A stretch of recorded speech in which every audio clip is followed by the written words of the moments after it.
Rečemo, da bo te 20 let naprej konec. Čeprav kot smo lahko pregnali v govoru pozicija na našo pritožbo, se pravničarstvo nadaljuje. Danes pričakujemo ponovno obsodbo, ker je to bila že na prvi stopnji največja kršitev človekovih pravic. In danes se bo zgodila ponovno. Slovenci, zbudite se! Ne bi zelo gibal v posameznih variant. Vse so javno objavljene. 4 opcije, ki so možne. Tudi jaz mislim, da so vse 4 možne. Tako da se vidimo po Sloveniji. Jaz sem, gledajte, napisala tole, da želim, da se sodi po pravu.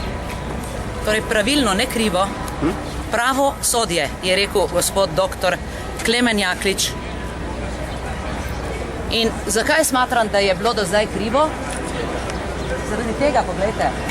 Kar bi radi, da se spremeni sodstvo, pa da se sodi pravično, pa ne samo za Janeza Janšo, ampak za vse ljudi in tudi za vnaprej, ker če bo taka sodba, kakor je zdaj, potem je lahko vsak obtožen. Gotovo. To ni komunizem. Brezbožni, balkanski, bolševizem. Mislim, vsak je malo prebral, vsaj na hitro je videl, da je to res en tak, tudi za pravnega nestrokovnjaka neka res blamaža, ker na neznanem kraju, neznanem času, na neznanem mestu, še na komunikacijski način neznan je lahko res vsak obsojen. Bi bil možen kakršenkoli scenarij ali na tej stopni, ali če bo eventualno sledila še kakšna druga obravnava, da bi vi osebno izgubili zaupanje v predsednika vaše stranke? No, poglejte, gotovo, vsakega izgubiš zaupanje, kadar so za to dokazi. Če pa berem pravzaprav sodbo in obrazložitev, kjer na podlagi nekih 3 pogovorov nekdo sklepa, da je nekdo nekaj nekomu naredil, seveda pa to ni zadosti.